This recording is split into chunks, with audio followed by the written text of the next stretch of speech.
When I was practicing karateka, our grandmaster told us that the way we are on the dojo floor is how we show up in real life. And I remember when we were in a special defense class and I was pinned down on the floor, and my response was to burst into tears. I was so embarrassed. There were all these people in the audience watching us, and of course, all my fellow karatekas. And here I am, 28 years old, responding with tears. And of course, everybody was so worried about me. But for me, it was not an uncommon response. It's what I do when I feel overwhelmed. I feel what's called flooded by a situation and I don't know what to do. My name is Jo from Love Shift Live Academy, and I'm the host of the Dare to Love Club, where I show people how to break free from negative relationship patterns. And today I want to talk about your relationship responses, where they come from. Because when you understand how you got to where you got to respond in the way you do in your relationships, you will be empowered to make a difference in changing them. So there I am crying once again in response to a situation of high pressure. And this was something I did a few years before that, when I was 22 and I was venue manager of one of the biggest venues at the Grahamstown Arts Festival. It's 10 minutes before the curtains go up. We haven't let the audience in because we're running late with setting up, and I can't find a screw for the stage. And I call the person who's in charge of the festival technical side, and I burst into tears. That was my response to the situation.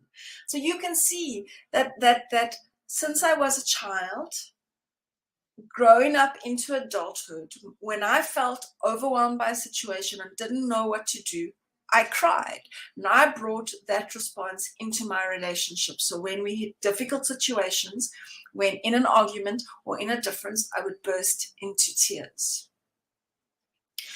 Where do we learn our responses? We learn our responses from a few things. They are trauma-informed, and the more trauma we've had in childhood, often the way that we handle stressful situations, we go into what is called a trauma response, which is fight, flight, freezing, and there are various other responses of how we navigate trauma. So we depending on how well we've been able to recover from trauma, if we've healed from our trauma, or if those wounds and those trauma responses are very much still with us, then that is how we're going to respond to anything that we perceive as a threat. The second thing that informs it is what was modeled to us in childhood by our parents, our teachers, our older siblings, or the older people around us would have modeled how to handle difficult situations. And what we learned in karateka is that before you go on the floor and do what is called kumite, which is fighting, you need to practice your sequences. In other words, you're practicing your responses. If you look at in the Karate Kid and that thing of wax on, wax off, if you've seen the movie, the first place that this kid gets started at is having to do this movement. Waxing on and waxing off. And he doesn't understand why he's been asked to wax on and wax off. And it's about training your brain to have a natural response to something. So you repeat the physical movements over and over again, because what you don't realize is the more you practice it, the more likely you are in a tense situation, in a threatening situation, to react in the way that you've trained. Now, I didn't learn to cry from my parents. My parents were in fact quite the opposite of that in the way they handled stressful situations. My mom says that I was born with she could feel this fragility about me from the time I was born.